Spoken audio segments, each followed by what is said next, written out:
Ever since I have started content creation, focus is the only thing pulling me back. And exactly like normal people, I watched a lot of videos about how to stay focused, how to work 10 hours a day and a lot more. And guess what? Not a single video helps me. But after following these simple tips, I will stay focused on my work at least 5 hours a day, and it's enough for my type of guy. I mean sleepy guy.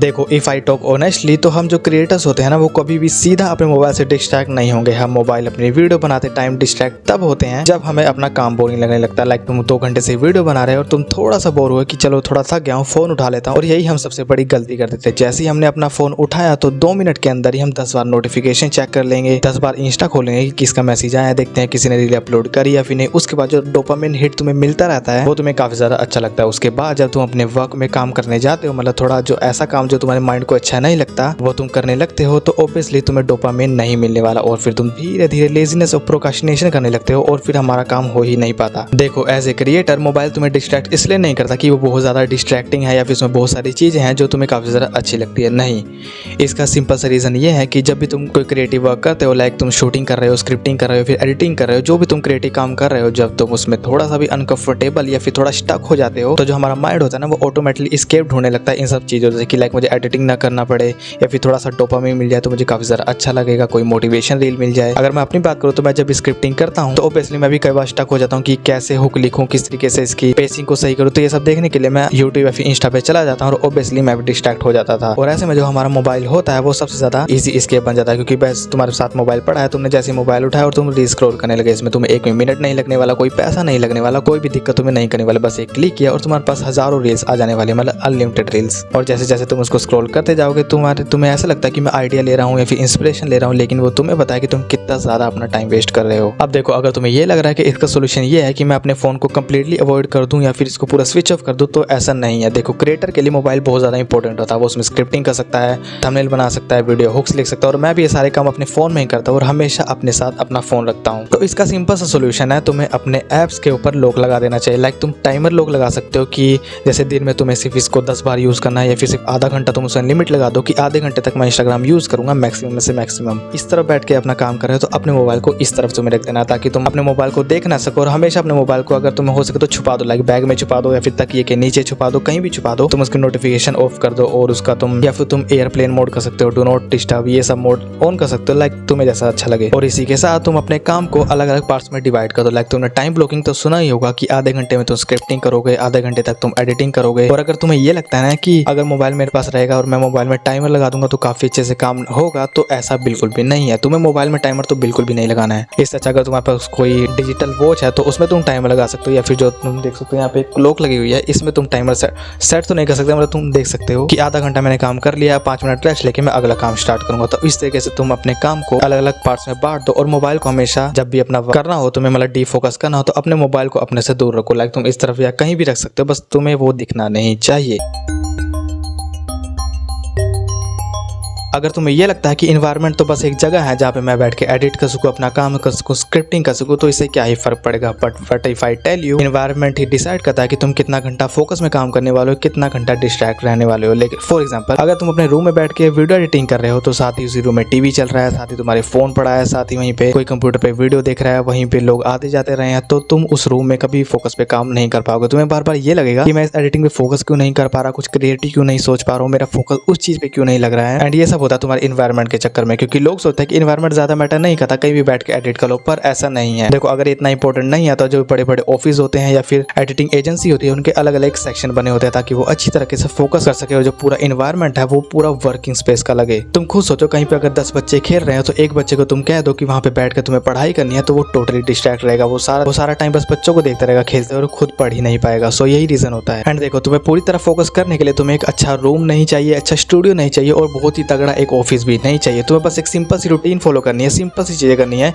जिससे तुम काफ़ी deep focus कर पाओगे अपने खराब environment में भी। देखो सबसे पहले अगर तुम्हारे पास डेस्क सेटअप है तो अपने डेस्क को पूरा क्लीन रखो, लाइक उस पर कुछ नहीं होना चाहिए। तुम एक लैंप रख सकते हो, एक डायरी रख सकते हो और तुम्हारा लैपटॉप या फिर पीसी वहाँ पे होना चाहिए। और उसके साथ अगर तुम लाइक कोई प्लांट वगैरह रख सकते हो तो वो रख सकते हो ताकि वो तुम्हें थोड़ी एनर्जी दे और तुम्हें काफी ज्यादा अच्छा लगे वो देखकर। और अगर तुम ये सोच रहे हो कि मैं बेड पे बैठ के एडिट करूंगा तो देखो ये बहुत बड़ी प्रॉब्लम है। मैं अगर खुद की बात करूँ तो मैंने भी लास्ट 6 या 8 महीने में ही अपना एनवायरनमेंट चेंज करा। लाइक मैं बेड पे बैठ के एडिट करता था, आराम से तकिया रखा, आराम से बैठ के पूरा कंफर्टेबल होके, और वहाँ पे ऐसे मैं एडिट कर रहा हूँ। But is the worst mistake ever, क्योंकि देखो जहाँ पे तुम्हारा चिल मोड होता है ना, जहाँ पे तुम रिलैक्स करते हो, तुम्हारा स्लीपिंग टाइम होता है, वहाँ पे तुम कभी भी वर्क नहीं कर पाओगे, बिकॉज तुम्हारे माइंड को ऑटोमेटिकली पता है यहाँ पे तो मैं सोने वाला हूँ, यहाँ पे मेरा रिलैक्सिंग टाइम है, तो मैं काम पे फोकस क्यों करूँ। तो इसलिए तुम्हें एक स्पेस ऐसा बनाना पड़ेगा जहाँ पे तुम अपना काम काफी फोकस से कर सको। और अगर तुम्हारे पास कोई टेबल नहीं है तो तुम नीचे बैठ के भी एडिटिंग कर सकते हो। तो अगर मैं खुद की बात करूँ तो मैं यहाँ पे नीचे देखो मैंने एक स्पेस बनाया हुआ है, यहाँ पे मैं एक लैंप रख देता हूँ, लैपटॉप रख देता हूँ, एक कॉपी रखता हूँ, फिर वहाँ पे अपना बैठ के काम करता हूँ। और इससे मुझे काफी ज्यादा अच्छा लगता है कि जब मैं बेड पे बैठ के काम करता था तो मैं फोकस कर ही नहीं पाता था, एंड अब मैं काफी अच्छे से फोकस कर पाता हूँ अपने काम को लेके। और अगर तुम रील्स पे देखे या फिर पिंटरेस्ट पे देखे अपने सेटअप को बहुत ज्यादा कोजी बनाने की कोशिश करोगे ना तो वो बिल्कुल बेकार चीज है। देखो इन रियल लाइफ में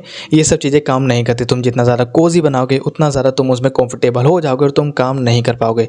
तो तुम्हारे टेबल पे सिर्फ वही चीजें होनी चाहिए जो तुम काम कर रहे हो। मैंने तुम्हें बता ही दी क्या चीजें होनी चाहिए, और फालतू का उसको डेकोरेशन मत करो। अगर तुम काम नहीं कर रहे हो तो वाट डेकोरेशन करते रहो बैठकर। या दैट्स द इंपॉर्टेंट पॉइंट। एक टाइमर क्लॉक तुम्हें जरूर रखना है, और ऑब्वियसली मैंने तुम्हें बताया अगर नहीं है तो तुम वॉच भी रख सकते हो अपने डिजिटल क्लॉक। सो इस चीज को ट्राई करके देखना, और अगर हो सके तो मुझे कमेंट से बताना कि ये चीज तुम्हारे लिए वर्क कर रही है या फिर नहीं। And one more thing I want to tell, maximum creators इसलिए फोकस लूज नहीं करते कि उनमें डिसिप्लिन की कमी है या फिर वो अपना काम ठीक से नहीं कर रहे। नहीं, that one thing is always thinking. Like वो हर काम के लिए ना बहुत ज़्यादा सोचते रहते हैं। लाइक अगर तुमने कोई वीडियो शूट करनी है तो कुछ लोग उसको 3 महीने से 4 महीने से सोचते रहेंगे, बेस्ट टाइटल लिखूंगा, बेस्ट थंबनेल लिखूंगा, बेस्ट स्टोरी लिखूंगा, उसको ऐसे करूंगा वैसे करूंगा, एंड यही सब सोचते सोचते वो वीडियो कभी बनता ही नहीं है, वो सिर्फ उनके माइंड में रह जाता है। और जब वो कभी क्रिएट करने का सोचते भी है तो ऑलवेज वही ओवर थिंकिंग वाली चीज उनके माइंड में घूमती रहती है कि यार इसकी स्टोरी तो बेस्ट होनी चाहिए, मैं ऐसी चीज लिखूंगा किसी ने बनाई नहीं होगी। ऐसा कुछ नहीं है। देखो तुम जब धीरे धीरे बनाना चीजें स्टार्ट करोगे ना तो तुम अपने आप बेस्ट चीजें बनाते जाओगे। देखो कोई भी फर्स्ट वीडियो परफेक्ट नहीं होता। अगर तुम फर्स्ट वीडियो के लिए इतने साल लगा दोगे तो सोचो तुम्हें बेस्ट बनने के लिए कितना ज्यादा टाइम लगने वाला। तो ज्यादा सोचना ना बहुत ज्यादा टाइम वेस्ट करता है हमारा। एंड या अगर तुम टाइम वेस्ट करते तो ऑब्वियसली तुम अपना फोकस तो लूज करोगे, एंड चीजों को करने की बजाय हमेशा सोचते रहना एक बहुत बड़ी प्रॉब्लम है। अब देखो इस चीज से बाहर निकलने का सिंपल सा सोल्यूशन ये है कि अपने काम को ना छोटी चीजों में बांट दो। लाइक अगर तुमने एक वीडियो शूट करनी है, तुम्हें 3 पॉइंट्स बताने हैं तो एक एक करके शूट करो। लाइक एक दिन में तुम इंट्रो शूट कर सकते हो, एक दिन में तुम जैसे फर्स्ट पॉइंट शूट कर लो, सेकंड में थर्ड पॉइंट शूट कर लो, फिर सेकंड तुम्हारा अभी मन नहीं है तो बाद में शूट करो। इस तरीके से उसको पार्ट में शूट करना सीखो। ये तुम्हारे लिए बहुत ज़्यादा हेल्पफुल होगा, क्योंकि अगर तुम एकदम सोचोगे ना मुझे भी वो कोक साट जैसी वीडियो बनानी है, मूवी लाइक वीडियो बनानी है, तो ऐसा एक दिन में नहीं हो सकता। और ऑब्वियसली तुम्हारे माइंड पे हमेशा प्रेशर है कि लाइटिंग एकदम परफेक्ट होनी चाहिए, और अगर तुम अकेले ये सब चीज़ें कर रहे हो तो ये सब चीज़ें हैंडल करना बहुत ज़्यादा मुश्किल हो जाता है। एंड पता नहीं मुझे ऐसा फील हो रहा है कि मैं कोई productivity tips like productivity master की तरह टिप्स दे रहा हूँ, बट या मतलब ये टॉपिक भी जरूरी था, क्योंकि देखो हर वक्त सिनेमैटिक वीडियो बनाना या फिर सिनेमैटिक एंगल बनाना सिखाओ। देखो तुम ये सब तभी बना पाओगे जब तुम फोकस अच्छी तरह कर पाओगे, अपना काम को अच्छे से कर पाओगे। एंड तभी मैंने ये वाली वीडियो बनाई, क्योंकि या मुझे भी काफ़ी ज़्यादा प्रॉब्लम होती है। लाइक फोकस कभी कभी डिस्ट्रैक्ट हो जाता है, मैं फ़ोन चलाने लगता हूँ या फिर मेरा मन नहीं करता एडिट करने का, या दैट्स अ नॉर्मल थिंग्स। तो तभी मैंने इस वाली वीडियो को बनाया। एंड अगर तुम्हें वीडियो अच्छी लगी हो तो लाइक कर देना। अगर तुम्हारी नेक्स्ट वीडियो के लिए कोई सजेशन है, लाइक तुम एंगल चाहना चाहते हो या फिर लाइटिंग, तो तुम मुझे कमेंट से बता सकते हो। एंड या सब्सक्राइब करना मत भूलना।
Every time we watch those stunning cinematic videos on YouTube, most people think, bro, ये तो definitely एक कैमरे से शूट हुआ होगा.